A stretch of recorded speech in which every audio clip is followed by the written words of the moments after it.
Law and order. 107 days, way too many for anybody, but including her. But the more they got to know her, the less they liked her. I've said this many times on this show. Other countries don't do this. They don't have years to run. They call an election, and they have an election in a month. Yeah, and nor the influence of money. We should do that. Right? That's going to be hard to get rid of. They tried. Yeah. But, no, it's like you don't need 100 days. You need 107 days. You tell people your plan. This is what I am for. This is my thing. You're selling something. You're selling a vacuum cleaner. If I'm selling a vacuum cleaner, I'll tell you why I think it's best. Am I going to tell you every goddamn day for 2 years? Did I tell you about the attachment that gets under the... Yeah, you did. You told me 1,000 times. Kamala Harris just released her new book, and right on cue, critics are tearing into her excuses for why she crashed in the elections. Naturally, Bill Maher had to weigh in, and his response was scorching. He pointed out that 107 days was more than enough time for Harris to lock down a win. But the real bombshell? Maher called out some serious falsehoods tucked inside her book. Buckle up. This one's going to hurt, and you won't want to miss it. And the crime, people just getting away with it, cashless bail, whatever. I want to see law and order, and I think that would be helpful. Well, apropos of that, I'll bring up one last subject. Somebody didn't write this, but I want to say it because it's interesting. Some new polling came out, and this is really, I'm speaking to the Democrats especially here, because Trump's numbers are down.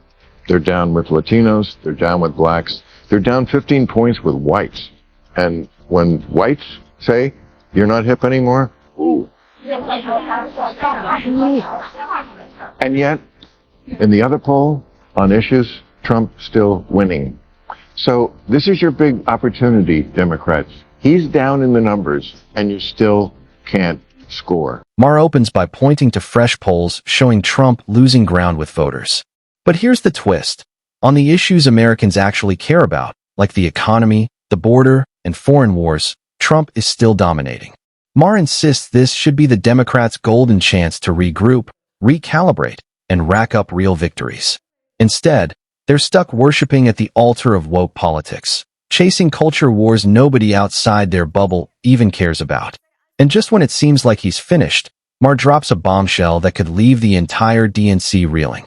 Better plan. Republicans crushing it on crime, immigration, wars, the economy, even corruption.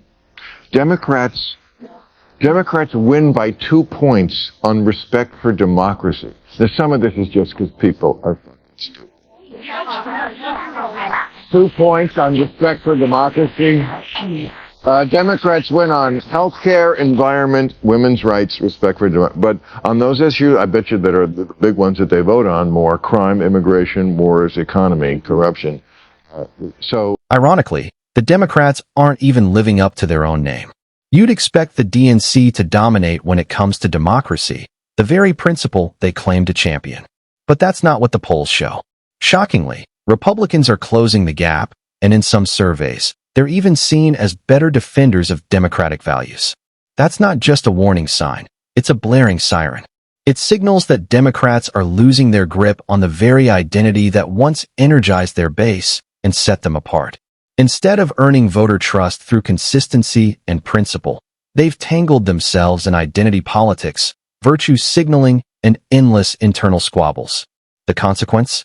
Many Americans no longer view them as the natural guardians of democracy. If this trend continues, Democrats won't just risk losing elections.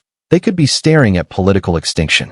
The Democratic Party stands for today is opposition to Donald Trump. Yeah. And I just read Kamala Harris's new book, 107 No, Days. you didn't. I did. I'll say a lot of lies on this show, but I will not. I thought you might ask me about it. That's why I had to read it. But the point is, it's like, as you probably know, it's like a diary of what happened. But I was looking for, okay, and what's the plan for the future? There wasn't any, and she's just indicative of... The DNC appears to have no real strategy beyond obsessively attacking Donald Trump, often over the pettiest, most irrelevant issues. Strip away the constant criticism, and what's left? No clear vision, no unifying message, nothing that convinces voters Democrats deserve power. The void becomes even clearer when you look at Kamala Harris. After losing an election and releasing a book, you'd expect honest reflection, an admission of mistakes, and a blueprint for moving forward. That kind of maturity could have inspired confidence. Instead, her book offered none of that, just recycled talking points and endless self-justification. It's a symptom of a much deeper problem inside the DNC, a party stuck in denial, fueled by outrage, yet offering voters nothing concrete about the future. One of the reasons she lost. She's rewriting history in the book, too. She's now against men and women's sports. Like, come on. Like, they tried to dismantle Title IX against women when she was vice president. Right. I mean, that's just one of many examples. She could have had 701 days and would have still lost that race. But you're right. The data says it's cost of living, it's inflation, it's immigration, illegal immigration, all those things. Everything else is. Kamala Harris appears to be slowly distancing herself from the woke politics that helped derail her career. On the surface, that might look like progress. Finally, she's learning. But here's the catch. Instead of owning her past mistakes, she's trying to rewrite history. Now, she wants to cast herself as someone who opposes men competing in women's sports, despite openly supporting it when she was in power. That kind of revisionist spin doesn't fool anyone.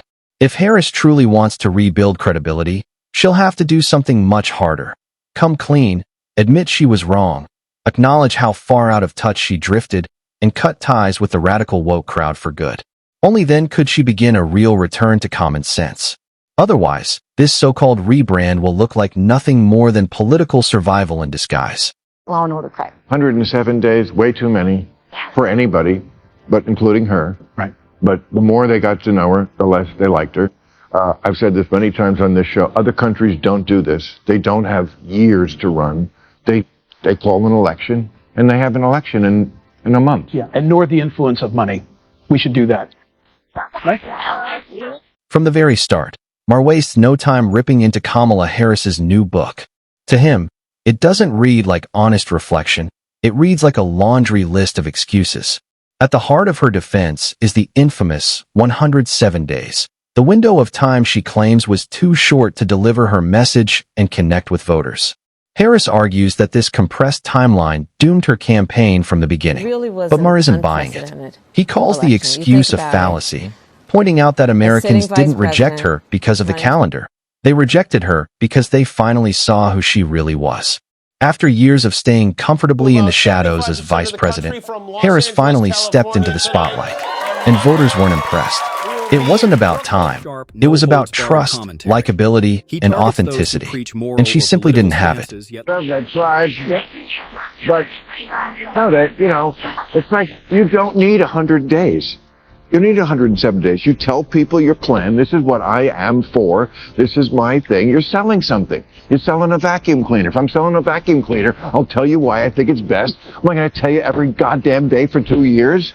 Did I tell you about the attachment that gets under the... Yeah, you did. You told me 1,000 times. All right. Thank you very much, everybody. All Kamala Harris really had to do was lay out how she planned to tackle the problems Americans face every single day. That's it. Offer concrete solutions, present a vision, and let voters judge her on the strength of her ideas. Instead, she delivered nothing. She even had a golden opportunity to step out from Joe Biden's shadow and show what she would do differently if given the presidency. That was her chance to prove leadership and independence. But once again, she offered no answers, no roadmap, no bold agenda. It's as if she expected voters to hand her power without hearing a single plan. And that exposes the core problem. Harris lacks a clear message, a distinct identity, and credible solutions. Without those, no campaign strategy can save her.